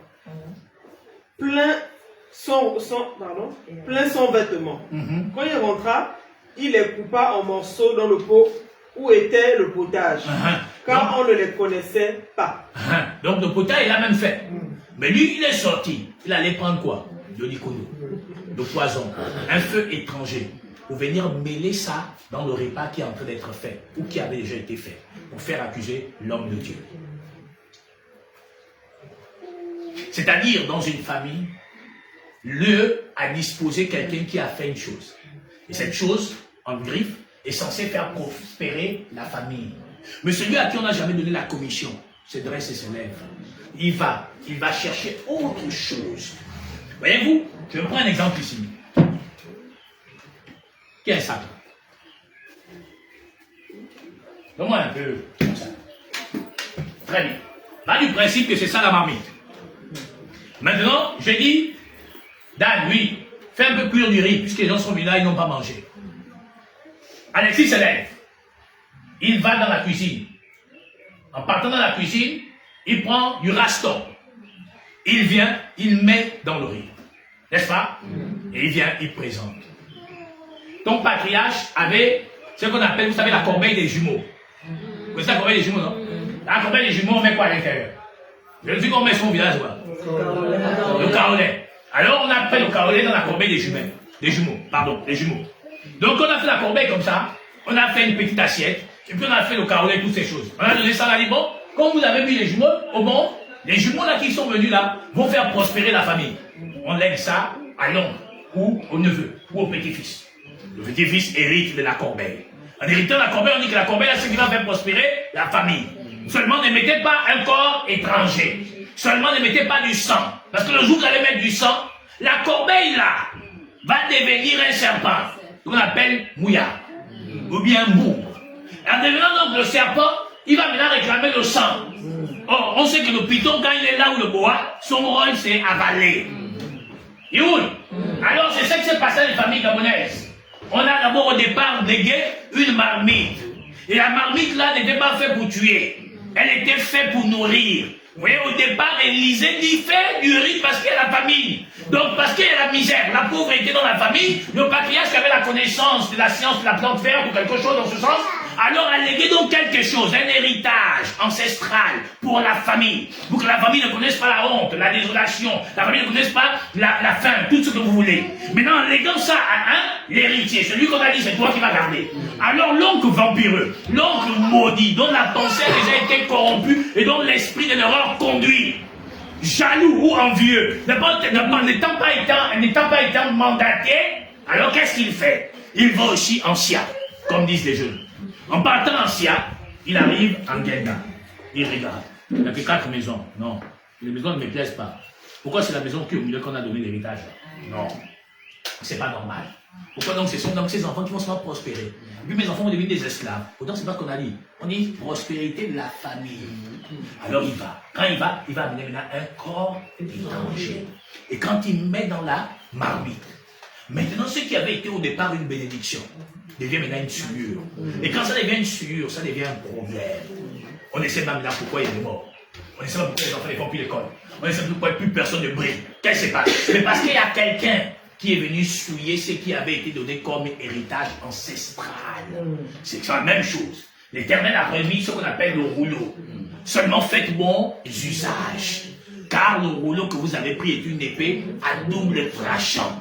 Le même rouleau que vous avez pris peut maudire. Le même rouleau peut bénir. Maintenant, ceux qui n'ont pas été mandatés ce jour-là, se sont précipités, se sont levés. En se levant, qu'est-ce qu'ils ont fait? Ils ne font que souiller. Ce qui au départ devait être une source de bénédiction et de richesse pour la famille, est devenu une source de cause de problèmes et d'échecs et de désolation et de misère. Alors que Dieu, quand il a laissé le manuel, c'était pas pour faire du mal, c'était pour élever. Quand Dieu a laissé la nature, c'était pas pour maudire, c'était pour élever. Aujourd'hui, les deux sont devenus cause de sujets et de malédictions dans les familles. Je ne sais pas si on se comprend. C'est ça le problème aujourd'hui. Il a dit en moi. Donc dès qu'on a fait, qu'est-ce qu'il fait? Il vient mettre.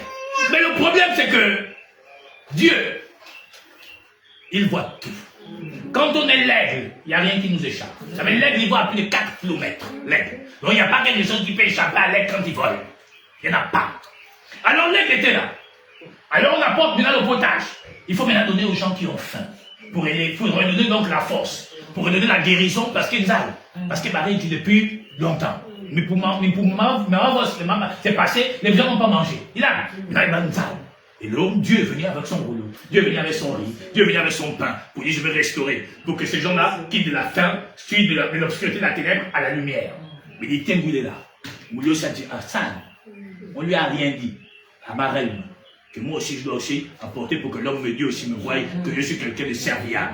Mais si tu avais vu comme un homme serviable, il t'aurait mandaté.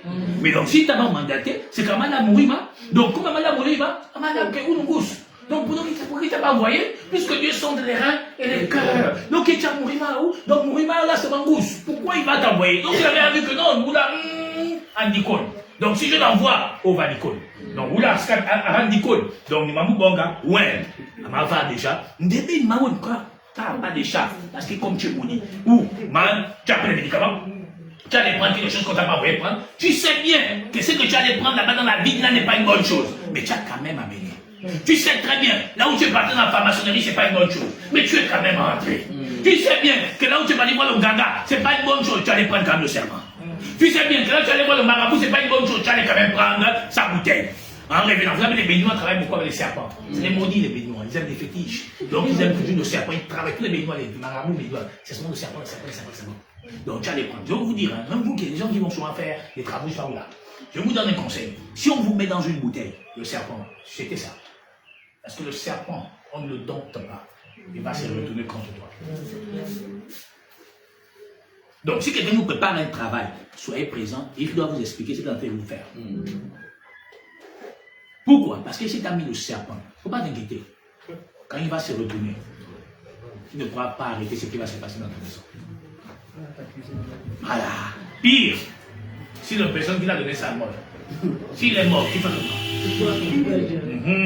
Voyez-vous, mes frères et sœurs, faisons attention. Alors, on amène le potage. Oui, ma soeur, continue. Verset 40. Hein? On servit à manger à ces hommes. Maintenant, donc, on a servi. Donc, personne ne savait ce qui s'était passé. On a servi à manger. La suite. Mais dès qu'ils eurent mangé du potage, ils s'écrièrent, la mort est dans le pot, et ils ne purent manger. La mort est dans quoi? La marmite familiale. La marmite mystique. C'est là où se trouvent tous tes problèmes.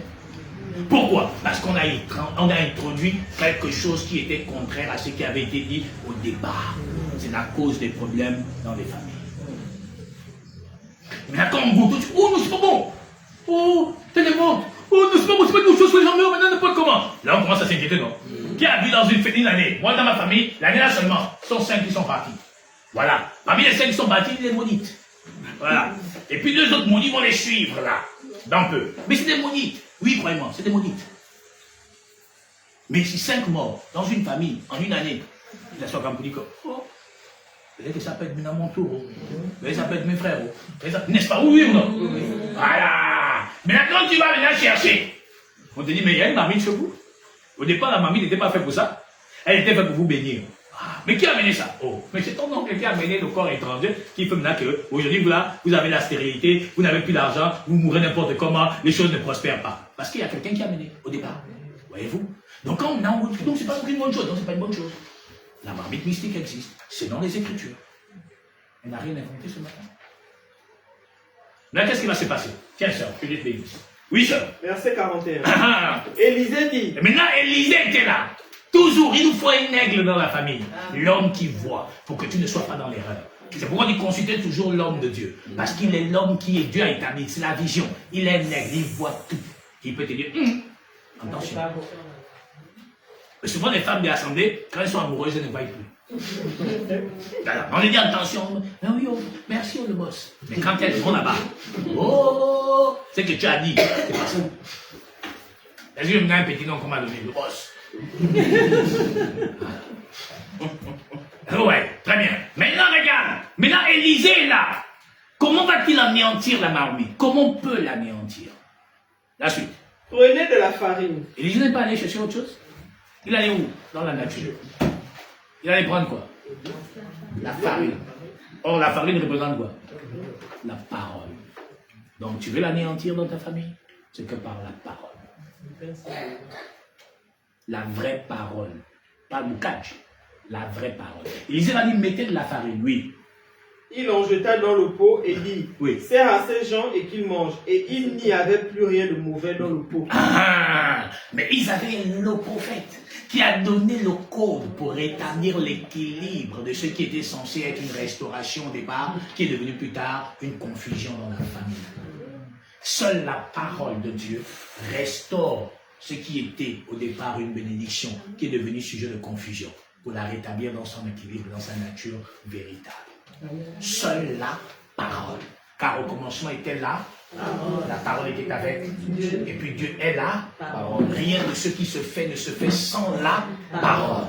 C'est pourquoi convertissons-nous réellement, pour que tout ce qui se fait dans notre famille par la parole, nous puissions anéantir pour établir l'ordre parfait, et que ce que Dieu a disposé devienne la source de notre élévation, de notre gloire, de notre succès, de notre richesse. Amen. Oui, sœur, c'est fini? Très bien. C'est fini? Ézéchiel 24. On finit par Ézéchiel 24. Ézéchiel 24. Prenons la portion 1 à 14.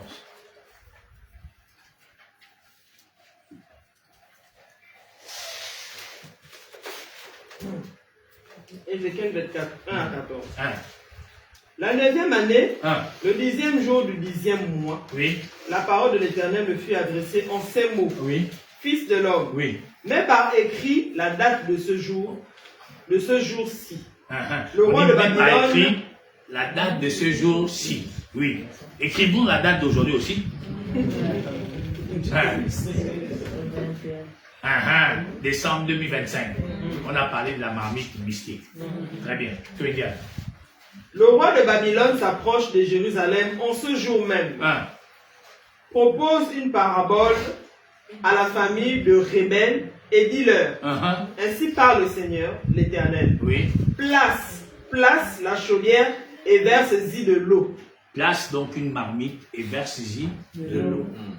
Donc ils se sont inspirés des Écritures pour faire ce qu'ils font dans les familles aujourd'hui. Ils ne créent rien. Ils voient, non, falsifie. Ils voient qu'on peut se faire ça. Oui. Verset 4. Mets-y les morceaux, tous les bons morceaux. Mets-y des morceaux, tous les bons morceaux. Donc au départ, la marmite est faite pour être préparée la nourriture. Les maudits ont dit la marmite est faite pour manger les humains. Continue ça. La cuisse, l'épaule, remplis-la des meilleurs os. Choisis dans le troupeau et entasse du bois sous la chaudière. Fais bouillir à gros bouillon et que les eaux qui sont dedans cuisent aussi. C'est pourquoi ainsi parle le Seigneur l'Éternel. Malheur à la ville sanguinaire, chaudière pleine de rouille, et dont la rouille ne se détache pas. Tire-en les morceaux les uns après les autres, sans recourir au sort. Car le sang qu'elle a versé est au milieu d'elle. Elle l'a mis sur le roc nu. Elle ne l'a pas répandu sur la terre pour le recouvrir de poussière. Afin de montrer ma fureur, afin de me venger, j'ai répandu son sang sur le roc nu. Ok. L'Éternel explique deux choses. Il montre aux rebelles le visage. C'est que ces rebelles-là, au préalable, ne respectaient rien de la véracité de l'évidence de Christ. Alors Dieu va prendre une marmite pour leur montrer. Dans cette marmite, il va mettre des bonnes cuisses, tout ce que vous voulez. Mais bizarrement, cette marmite se retrouve avec la rouille. Ça veut dire qu'au départ, la marmite là n'était pas de qualité. Et dans cette figure-là, malgré tout ce qu'on va faire, elle ne s'enlèvera pas. Eux, en tuant les gens, ils les ont exposés sur des rocs. C'est-à-dire qu'en général, ici, le roc représente des autels de sacrifices qui sont faits. Quand ils le font, c'est pour montrer quoi à Dieu? Qu'il le défie, non? On a lui dit que non, si vous aurez fait ça, il fallait laisser partir dans la terre.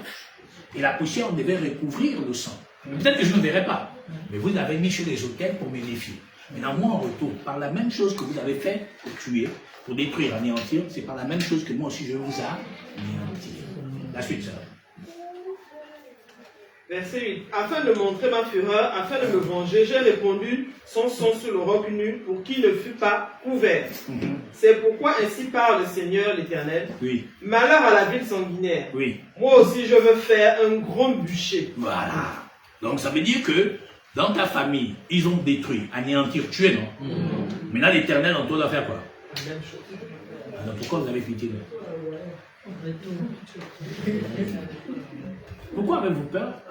Mais vous êtes le sorcier, le vampireux, l'homme jaloux. C'est toi qui as les sentiments. Lui, quand il médite sur toi, il n'a aucune émotion. Mais c'est vous là toujours, oh non, Dieu a dit pardonner. Mais Dieu n'a jamais dit pardonner le maudit. Le maudit, quand il pense à toi, c'est de détruire. Et toi, en retour, tu dois faire quoi? L'épée sert à quoi? La parole que tu as, c'est de faire quoi? Le plus grand guerrier au monde, c'est l'Éternel. Le lion, quand il va au carnage, il ne revient que quand il a fini de faire le carnage. La panthère, quand elle va à la chasse, elle ne revient que quand elle a fini de chasser. Et toi, quand est-ce que tu te lèveras pour chasser? À force de toujours être dans la paresse, un jour la mort te surprendra. Ou tu vas commencer à perdre tes enfants. Et tu vas dire, oh mon Dieu, donc ça fait mal. Ça va assister mon frère, ça va assister ma voisine. Parce que non, je ne connaissais pas cette douleur. Mon frère, quand est-ce que tu vas te lever? Un lion défend ce qui lui appartient, il défend son territoire. Une panthère défend son territoire. Et nous, on passe plus de temps à se plaindre et à agir. Et pourtant Dieu nous montre la voie. Il dit, mais maintenant, je veux maintenant faire quoi? Un carnage. Mais vous êtes toujours dans la même nature de l'agneau. C'est pourquoi on vous ballotte. Devenez le lion que vous êtes. Devenez la panthère, puisque le Gabon, dans son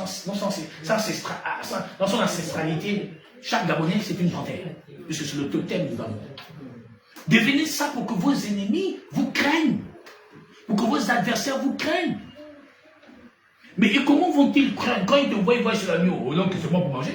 Mais quand ils viennent chez toi la nuit, ils voient la panthère, ou du moins ils voient le lion. Comment ils réfléchissent? Bon, imaginez que ton oncle c'est une gazelle. Toi, tu es le lion. Il vient pour t'attaquer. Il fait quoi? Voilà.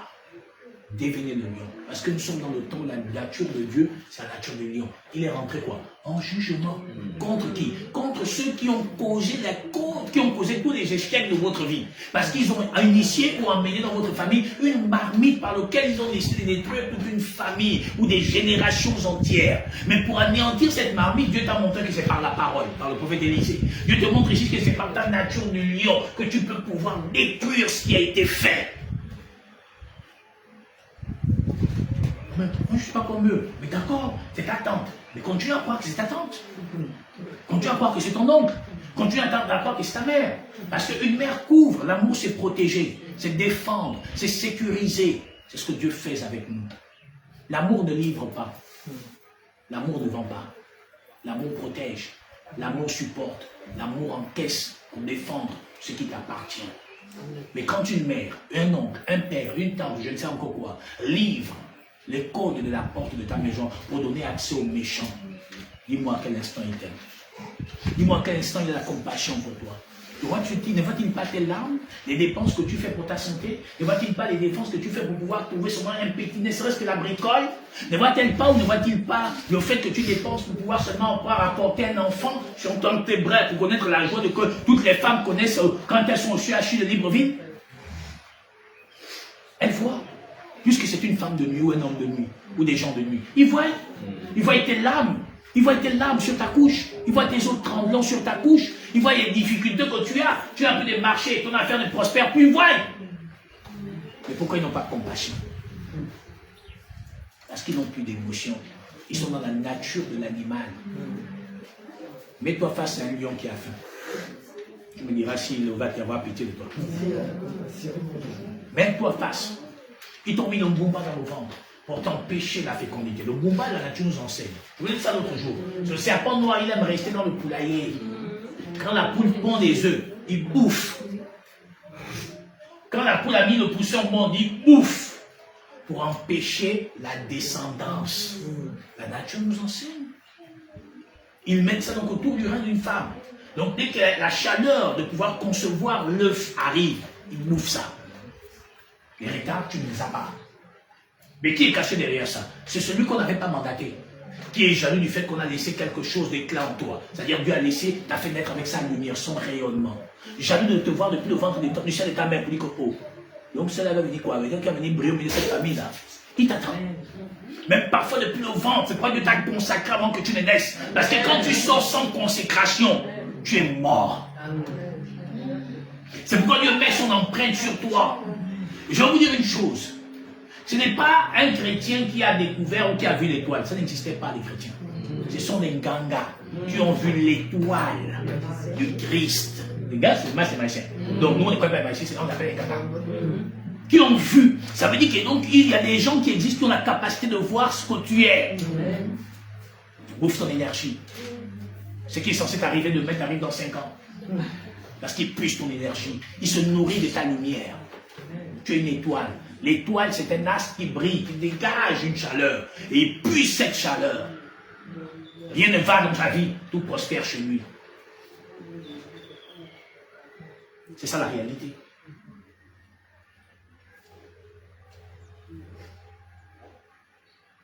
Ou ils font quoi? Ils rendent ton ventre comme un congélateur. Le congélateur ne peut... Tout ce qui rentre dans le congélateur, c'est quoi? Ça devient dur.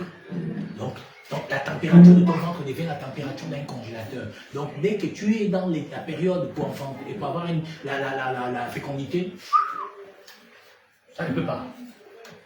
Le spermatozoïde se gèle. Ça ne fécondé. C'est ce qu'ils font. Ils méditent. L'homme de la nuit est dangereux. Ne le sous-estimez pas. Aussi, vous mais terrible que vous pouvez voir que le matin, il marche avec la canne. Ne joue pas avec ça. La nuit, c'est notre personnage. Oh, c'est ma tante. Continue. Si ta tante te met dans les conditions. Vous savez, je vais vous donner un conseil. Dans la vie, les vrais gens sont rares. Quelqu'un qui prend à bras le corps ton problème sont rares. S'il prend le corps ton problème sans intérêt, tu as trouvé l'ange de Dieu. Mais si quelqu'un te vend parce qu'il sait que tu as les intérêts, l'argent, fuis-le. Mais quand tu as trouvé, préserve. Parce qu'ils sont rares, on les compte sur le bout des doigts. Et mon Dieu, parce que Dieu dispose toujours un ange, un aigle, un lion pour nous conduire et pour faire en sorte qu'on ne soit pas mis dans la confusion. Dans la vie, je veux vous dire, il y a une chose qu'on ne peut pas rattraper dans la vie, ce sont les opportunités. Quand nous avons l'opportunité, saisissons-la. Parce que demain, ce sera, je savais, c'est trop tard. Aujourd'hui, nous sommes assemblés le 21 décembre. Et nous accorde la grâce d'entendre sa parole. Pour sortir de l'ignorance et ne plus être embrigadé. Mais combien de fois on a été? Je n'ai pas dit aller mentir, n'est-ce pas, vos parents. Parce que j'ai dit ici. Je simplement dis que la nature par les yeux de l'aigle que tu as t'enseigne. Dieu parle tantôt d'une manière, tantôt d'une autre. Dans les songes comme dans les visions. On y prend point grave. Nous-mêmes, parfois, on n'a pas besoin de dormir pour que Dieu nous montre. On voit comme ça, on n'accepte pas. Parce qu'il y a des émotions, parce qu'il y a des sentiments. Ton père, ta mère était bien enfant, du jour au lendemain, change. Il y a un problème. Son amour ne peut pas changer, tu es son enfant. Comment ça a changé? C'est qu'il y a quelque chose, il y a un feu étranger derrière. Il y a une chaleur qu'on a mis entre vous, qui fait que vous ne vous supportez plus. Il y a un feu qu'on a mis entre vous, qui fait que dès que ton mari t'approche, il sent que il y a un problème. Ne dormez pas. Tu travaillais, les choses prospéraient. Le jour où on ne met plus prospère, ne prospère plus. C'est qu'il y a quelque chose. On t'admirait partout. On ne t'admire plus. C'est qu'il y a quelque chose. Les finances rentraient. Ça ne rentre plus. C'est qu'il y a quelque chose. Ouvrez les yeux. Nous ne mourrons pas par faute d'ignorance. Nous mourrons avec la connaissance. Au moins on est sûr que l'on sait où on va. Et si nous mourrons parce qu'on est ignorant, c'est qu'on a tout échoué. Puis je termine. Verset 11. Puis mets la chaudière vide sur les charbons afin qu'elle s'échauffe et que son airain devienne brûlant. Que sa souillure se fonde au-dedans et que sa rouille se consume. Donc pour tuer, il faut quoi? Le feu de Dieu. Donc le feu c'est quoi? C'est l'esprit. Qui va faire fondre la marmite là, pour qu'elle n'existe plus jamais. C'est ce que Dieu avait dit à Gédéon. Qu'avant de partir, tu veux partir, détruire d'abord l'autel qui est dans ta maison. Mais comment tu veux partir de ta maison? Tu n'as pas anéanti l'autel. Ça te suivra. Ça te suivra. Anéantis cet autel pour libérer les autres. Mais il n'y a que par la parole, par l'Esprit Saint et la nature que tu peux y avoir accès. Mais si tu continues seulement à penser à autre chose, mon frère, 2026 arrive là, tu as déjà les cheveux blancs comme moi. Parce que quand tu me vois, tu vas penser que je suis un vieux. Mais c'est la souffrance de la parole qui me rend les cheveux comme ça.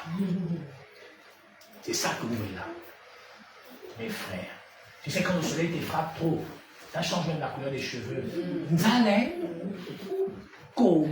C'est ça là que vous voyez que les cheveux changent. C'est pas facile, oh. C'est dur, maman. N'est-ce pas? Mais on doit lutter. Ilan, Twénian, maman. Verset 12. Les efforts sont inutiles. La rouille dont elle est pleine ne se détache pas. C'est impossible. La rouille ne s'en ira que par le feu. Et vous comprenez, vous ne pouvez pas anéantir la marmite là que je vais faire des jeûnes comme les religieux perdus là. Je vais jeûner, je vais détruire l'autel. Donc tu vas j'attendais quand j'ai dit Kéma, mais j'ai dit l'ignorance va vous égarer. Je dis mais comment tu peux anéantir quelque chose que tu ne vois pas? On anéantit quelque chose qu'on voit. Bon, c'est situé, c'est caché. Ça c'est trop. Tu ne connais même pas. Ton bâton a dit que seulement, oh, il y a la marmite. Mais quand tu l'as vu un jour toi-même, frère, il n'y a que le feu qui peut anéantir une marmite. Et tu remarques deux choses. C'est que quand Dieu décide de l'anéantir, il enlève tout ce qui est à l'intérieur. N'est-ce pas? On la laisse seule. Puis on met ça au feu. Pour assombrir, c'est-à-dire pour anéantir définitivement. Vous voyez, mais comme c'est qu'il dit? Il dit que met ça au feu. Mais quand le ventureux n'avait pas touché, il fait quoi? Il sait? Voilà! Soit le feu que tu anéantiras cette marmite. Et quand le sorcier va venir à nouveau toucher, lui-même va s'écrouler pour dire oh, il m'a piégé, oui! Parce qu'on dit cool. Il fallait qu'on finisse avec toi. La famille doit prospérer et on doit être en paix. Au moins, on va plus se souvenir de toi. Ce qui est bien, c'est que les gens vont évoluer et puis nous, on va danser dans la vie. Bon, de temps en temps, on citera ton nom qu'on danse. Que tu sens que nous, on continue la vie par la grâce de Dieu. Mes amis, éveillez-vous et réveillez-vous, car tous ces enseignements qui vous sont donnés, c'est pour vous éveiller. Amen. Que Dieu vous bénisse dans le nom de Jésus-Christ. Maintenant, il y a une dame qui m'a posé une question. Pourquoi quand l'homme pleure, il va toujours au sol, n'est-ce pas? Ça ne vous est jamais arrivé. Vous êtes dans une mauvaise... C'est-à-dire que vous avez reçu une mauvaise nouvelle. Tu commences à pleurer, tu t'envoies au sol, non? Quand tu es malade, tu vas aller où? Au sol, non?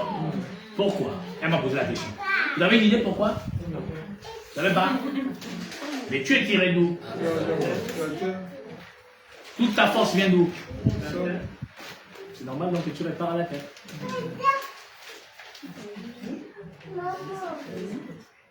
C'est pourquoi donc, tu vois, quand tu pleures, tu as envie d'être au sol, tu as une mauvaise maladie qui te fait mal, tu as envie d'être au sol parce que tu vas ressourcer ta nature. C'est pourquoi l'homme ne peut pas se défaire de la terre. Quand tu meurs, on t'envoie où? Voilà pourquoi quand on pleure, on est malade, on se jette au sol, on a reçu une mauvaise nouvelle, on se jette au sol. Parce que c'est là-bas on retrouve le réconfort, on retrouve la force, on retrouve l'énergie. Voilà pourquoi on repart toujours à la terre. J'espère avoir répondu. C'est souvent important, souvent de dormir sur une natte au sol dans ta maison. Ça fait du bien, croyez-moi. Que Dieu vous bénisse. On se donne rendez-vous l'année prochaine. Parce que dimanche prochain, on n'aurait pas d'enseignement, mais on aurait un grand temps, un grand moment de prière ici, dimanche 28, à partir de 15h. Soyez là à l'heure pour que les autres qui ne voient pas la nuit quand ils roulent puissent rentrer chez eux. Voilà. Si on est nombreux, soyez là à l'heure coconatier. C'est important. Donc dimanche 28 à 15h. Pour ceux qui veulent participer, c'est simple, ceux qui sont en province, à l'étranger, vous connaissez mon numéro, vous faites des appels vidéo et puis vous allez participer à ce temps et à ce merveilleux moment que nous aurions ici. Parce que nous, on ne filme pas nos temps de prière, ce n'est pas la publicité qu'on fait. Nous, on cherche les âmes. Nous ne sommes pas des stars de télé-réalité, nous sommes que des serviteurs et des enfants du divin éternel. Soyez tous bénis dans le nom de Jésus-Christ.